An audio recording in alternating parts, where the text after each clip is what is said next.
Welcome back to the channel, it's LukeTheDuke, and in gaming news, outside of a 13-year-old game being ported over to a now 10-year-old console, Starfield is at T-minus 22 days until achieving orbit with early access, and we've got some interesting news coming out of Xbox that directly applies to Starfield. We've also got a bit of information popping up around the Constellation edition, a popular feature from previous Bethesda games makes a return, and a feel-good look at how Starfield is showing up in major commercial areas. Thank you again for all the awesome levels of support you've been showing my Starfield uploads. I truly love scouring the internet, looking for little bits and pieces of information surrounding the game, and just in case you haven't yet hit subscribe, please do so, and don't forget to ring the bell to receive my future upload notifications. Likes, comments, shares are greatly appreciated. As per usual, I've included chapters for easy viewing, and let's get this one going.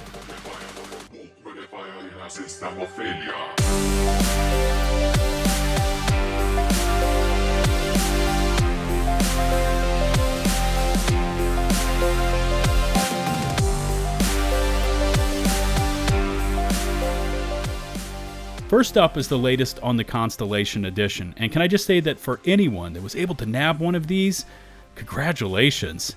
This image is now appearing on the Best Buy website for the Constellation edition, replacing the previous image, which was the more recognizable watch and collectible case pick, along with the early access Constellation skin pack and access to extras visuals. And as far as I can see, this image update has not occurred on sites like Walmart, GameStop, and Amazon. Now, what makes this interesting is that the images vary slightly between the Xbox Series X and Windows Edition, as the text at the bottom is kind of different, creating a bit of confusion. It says, for installation and to download certain features, Bethesda.net account required to download certain features. And if I remember correctly, as with previous Bethesda games, a Bethesda account is not required to play the game, but it is required if you want to partake in the Bethesda.net mods system. Let me know in the comment section if this system is required to access and install console mods, as I play on PC, and by the way, thank you in advance. Next up is the Magic Eraser for anyone that has ever created an in-game character only to regret those design decisions shortly thereafter. Now, during the Starfield Direct presentation, as the character creation screens were being shown, the ability to change your character's appearance was seen on this frame, stating, note, biometric customizations can be changed later by visiting a genetics facility.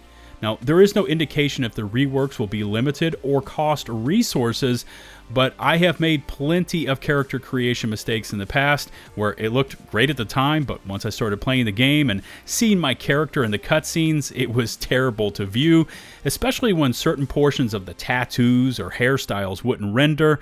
I mean, the break in immersion was just too much.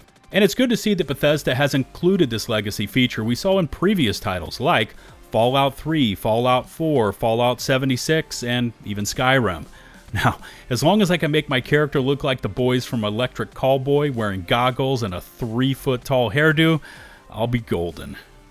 Shifting gears, and the large topic up for discussion in today's upload is centered on recent Xbox actions and future projections that are inextricably tied to Starfield. Now, The Verge ran with this article earlier today. Microsoft shortens its Xbox Game Pass trials just before Starfield's release. And we've seen wholesale changes made to many components of Xbox's Game Pass applications. On July 6th, Xbox Game Pass Ultimate moved from $14.99 to $16.99 a month, while the base console Game Pass subscription was also raised from $9.99 a month to $10.99, with PC subscriber pricing remaining unchanged. All pricing changes were effective immediately, except if you already had an existing Game Pass subscription, in which case the pricing changes take effect on August the 13th. And by the way, this is the first time that Xbox has changed its prices since launching the service in 2017. Now, this change in pricing was said to follow a general trend in entertainment subscriptions, and I would also like to introduce the thought of potential Starfield successes into these changes, which we will circle back to in a moment. Because we also just received word that Xbox has added on yet another level of changes to their Game Pass subscriptions with this announcement. Game Pass dollar offer now only for 14 days instead of 1 month. According to this IGN article, Xbox has now changed its 1-month trial for $1 program and has reduced the trial by half, down to just 14 days. And to be clear, this trial is only available for Xbox Game Pass Ultimate and PC Game Pass customers, while Xbox Game Pass for console does not have the $1 trial period. This is a departure from their familiar $1 1-month trial program that was discontinued earlier this year, only to make a return when Xbox raised Game Pass prices in July. Xbox has been on a reorganization tear as of the past few months, even changing Xbox Live Gold, rebranding it to Game Pass Core, which is billed as an evolution, allowing players to play a select collection of games on Xbox for $10 a month or $60 a year. And now, on to how all of these Xbox pricing and package changes are tied to Starfield. And this headline from a July Sports Rush article gets kind of right to the heart of the discussion. Starfield's potential makes Microsoft spike up the Xbox Game Pass price.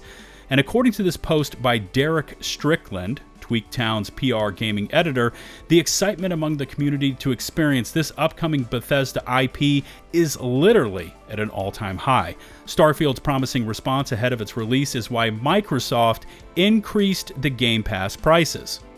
Within Strickland's tweet, he is quoted as saying, "July is the start of Microsoft's Q1. Starfield will release in this period, July up to September. We should see record Q1 Xbox revenues as a result of Starfield." And further into this article, Strickland again says, when it comes to PC, it's a no-brainer that a majority of people would choose a Game Pass subscription instead of purchasing the title. It's because the Game Pass service for PC costs $9.99 per month, whereas Starfield alone comes with a price tag of $69.99 for the standard edition and $99.99 for the digital premium edition. So, how does all of this tie together? Well, we've seen Game Pass fees increase, trial periods slashed in half, possible record sales for Microsoft in Q1, all within earshot of that calendar date, September the 1st, with the common thread through all of this as Starfield. And this is where it's all going to start to make sense. Now, earlier today, we received this Twitter post from Peter Ovo, hopefully I'm saying that correctly, who had used leaked ID at Xbox Images to make some player projections for Starfield. And listen to these, because these numbers are impressive.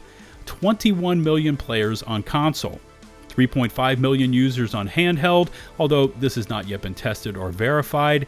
Game Pass, 25 million, but more likely to be at 30 million plus. Cloud gaming, 1 billion. PC gaming, 135 million. And then Ovo makes this statement: Starfield will launch on a minimum of 1.16 billion devices. That's right, billion with a B. Now, to be completely clear, this post does not say that there will be 1.16 billion players playing Starfield. Using the images and projections provided, it is saying that Starfield will be available to launch on a minimum of 1.16 billion devices. And on a side note, the portion of the market I think a lot of us don't truly appreciate is cloud gaming. But according to these slides, Xbox clearly sees the potential. 1 billion plus streaming capable devices worldwide, smart TVs as supported platforms, and the 1-year Annie of the Xbox app on Samsung smart TVs. Now, hopefully it starts to all make sense. Xbox is doing the math in the background. They are seeing the potentially massive player base available to them. Again, that 1.16 billion number is not what they are expecting to see playing Starfield, but that is the low side of devices that Starfield will launch on, at least according to this public statement, of which I have not personally verified. But I think it goes without question that Xbox has a lot riding on Starfield, especially with how long it has been since Microsoft fielded a quality first-party title. If Starfield can deliver on what it has said, this could be a banner financial quarter for Microsoft. And now onto that feel-good look at Starfield popping up in retail spaces I hinted at. And here's a pan around taken in a Microsoft store with Starfield TVs just encircling the store. And I don't know why, but this kind of thing just makes me smile. Now, if you look at the camera as it pans around, many of the devices on the desks are in sync with the Starfield broadcast. And then there's that giant vertical wall at the back of the store, prominently displaying Starfield. This is probably a great place to end this one for today. How are you looking at those Microsoft package changes and the huge potential device counts that Starfield could launch on? Let me know in the comment section below. Make sure to hit subscribe and ring the notifications bell to receive my latest upload alerts. Likes, comments, shares are greatly appreciated. All my socials can be found in the video description below. Shout out to the now over 132,000 of you that have taken the leap and hit subscribe. And as always, a huge thanks goes out to my patrons over on Patreon. Also, you keep surprising me with those YouTube super chats, and they are cool to see. Thank you. Until the next one, this is LtBuzzLitebeer, signing off.